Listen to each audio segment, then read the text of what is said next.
సారథి గారు, ఇప్పుడు మీరు పెనమలూరులో మంత్రిగా చేశారు, సుదీర్ఘకాలం ఎమ్మెల్యేగా చేశారు ఏర్పడిన తర్వాత. కానీ పార్టీ మారిన తర్వాత ఆ కాన్స్టిట్యున్సీలో మీరు ఓడిపోతారని కాన్స్టిట్యున్సీ మార్చారా, లేకపోతే మీ అభిప్రాయం మీద మార్చారా? నా అభిప్రాయం కాదండి, నన్ను పార్టీ ఆదేశించింది అక్కడికి వెళ్ళమని. నేనైతే పెనమలూరే కావాలని చెప్పేసి చాలా గట్టిగా కోరటం కూడా జరిగింది. వారి ఆలోచనలు, ఎందుకంటే నేను కొత్తగా వెళ్ళాను ఆ పార్టీలోకి, ఆ పార్టీ ఆలోచనలు కానివ్వండి, ఆ పార్టీ అడ్జస్ట్మెంట్స్ కానివ్వండి, వారి అధ్యక్షులు వాటన్నిటిని పరిగణలోకి తీసుకుని నన్ను నూజివీడు వెళ్ళమని ఆదేశించడం కారణం ఏముంటుందండి?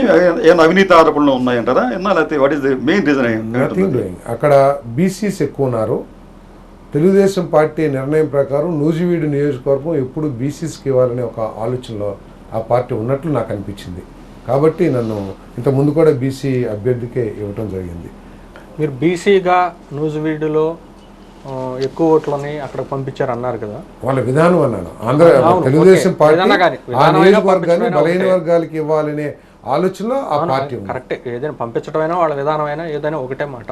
కాకపోతే మీరు బీసీగా, అదే బీసీగా ఉయ్యూరు నుండి పోటీ చేశారు గతంలో పాత కాన్స్టిట్యున్సీలో, అదే పెనమలూరు నుండి మళ్ళీ అదే ప్రాంతం నుండి పోటీ చేశారు. అంటే అప్పుడు లేని క్యాస్ట్ ఈక్వేషన్ ఇప్పుడే గుర్తుకొచ్చిందా? ఎవరికి? ఏ పార్టీకైనా? మిమ్మల్ని తెలుగుదేశం పార్టీ ఎప్పుడు బీసీకి ఇవ్వాలి. అక్కడ కాంగ్రెస్ పార్టీ ఇచ్చింది, తర్వాత వైఎస్ఆర్ కాంగ్రెస్ పార్టీ ఇచ్చింది. తెలుగుదేశం పార్టీ ఎప్పుడు కూడా వేరే సామాజిక వర్గం వాళ్ళకే ఇచ్చింది. బహుశా ఆ పార్టీ విధానం ఆ సామాజిక వర్గానికి ఇవ్వాలని ఆలోచన ఉండొచ్చు. మీరు బీసీగా అయినందు మాత్రాన్ని మార్చాల్సిన అవసరం ఉంది. మీకు అక్కడే ఇస్తే మీరు గెలవచ్చు కదా, ఎందుకని ఇవ్వలేదు? గెలవచ్చేమో. అక్కడ గెలుపు నా వల్ల కొద్ది మెరుగైన గెలుపు అవకాశాలు ఉంటాయని నూజివీడులో భావించుండొచ్చు పార్టీ. నూజివీడులో నేనైతే గెలుపు అవకాశాలు మెరుగుపడతాయని టీడీపీ భావించుండొచ్చు. మీ గెలుపు మీద మీ అంచనాలు ఎలా ఉన్నాయి? నాకు పెనమలూరు అయితే అంటే సొంత ఎప్పటి నుంచో నాకు సంబంధం ఉన్న నియోజకవర్గం కాబట్టి కొంత ఈజీగా ఉండేదేమో. అక్కడ కూడా బాగుంది. ఈ నెల రోజుల నుంచి నేను చూస్తున్న ప్రజా స్పందన కానివ్వండి, కార్యకర్తల స్పందన కానివ్వండి, అక్కడ కూడా చాలా బ్రహ్మాండంగా ఉంది. అక్కడ కూడా 100% నేను గెలుస్తాను. ఈ మధ్యకాలంలో ఈ గృహాల నిర్మాణాల కోసం వణుకూరు, ఉయ్యూరు, మొత్తం 4-5 గ్రామాల్లో రైతు నుంచి భూసేకరణ చేయడంలో దాంట్లో పెద్ద ఎత్తున గోలువాలు కొంతమంది జరిగినాయని ప్రభుత్వంలో ఎవరా ఏంటి అది కరెక్ట్?